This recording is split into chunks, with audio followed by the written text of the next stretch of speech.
High blood pressure is considered a primary risk factor for heart disease, stroke, and in many cases can cause other issues as well. But it's a persistent increased pressure within the vessels of the body, of the heart as well, that causes the heart to work harder over time. And after consistent higher pressure in the vessels, there can be thickened arteries, scarred arteries, and the heart can be working against itself because it doesn't have the open flow that a normal blood pressure would allow. So high blood pressure has always been considered one of the primary risk factors, and of major importance is that almost 78 million people in our country, which is 1 out of 3 adults aged 20 and older, have high blood pressure today. And of those that have high blood pressure, about 77% know they have it, but of those only 44% are controlled. So what we're hoping to do is to educate the public so that they understand more about the risk factors and so they can make the best health choices or best decisions for their own health. The Mall of America on February 27th, we're going to do some blood pressure screening. Mayo is going to have 8 of us doing blood pressure screening. And while we're taking blood pressures, we're also going to try to educate people.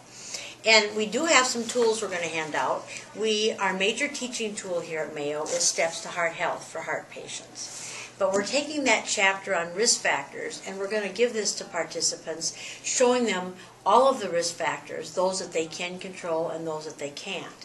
Of course, high blood pressure is one that they can control by taking their medication, watching their diet, getting exercise, and trying to lead a healthy lifestyle. Another tool that we might hand out or have available is one that we've created for patients, but it also is appropriate for the lay public because patients want to know when they're in the green, yellow, or red zone and when they might be getting into trouble. And so what we've done is put down all the risk factors: smoking, high blood pressure, high cholesterol. And this isn't meant to be punitive, but to offer people the parameters of where they want to be. They want their blood pressure ideally to be 120 over 80. The 120 is the systolic or the pumping portion of the heart cycle. The 80 is the resting or diastolic. They're both important numbers. And so 120 over 80 or lower is ideal. 121 over 89. 121 to 139 over 81 to 89 is moderate. And then when you get 140 over 90 or above, that's considered high blood pressure. So with the risk factor brochure, we're just trying to show people the guidelines of where they are and where they want to be. And again, they might be in the green zone with 3 or 4 risk factors and be in the yellow zone with a few more. Maybe one, obesity, lack of exercise, they're in the red zone, so that one they'd like to work on harder or ask their physician about. So what we're hoping to do in doing the screening at the mall on the 27th of February is to just offer health education to participants, answer questions. We'll have all RNs doing the high blood pressure screening. We will give them a little card that gives them the blood pressure that we got that day.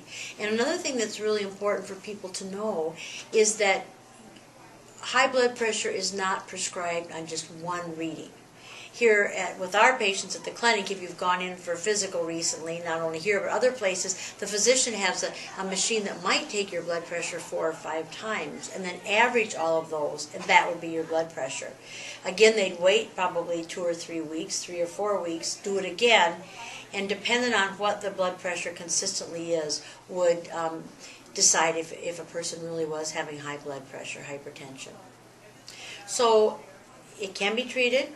People can treat it by taking their medications, getting good exercise, eating a low-sodium diet, well-balanced, low cholesterol, low sodium specifically because whenever we eat salty foods, our body retains fluid and it makes our heart work harder.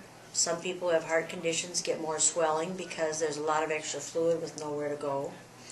But people really can control it if they follow the doctor's or the provider's prescriptions and the lifestyle changes and really get regular medical checkups.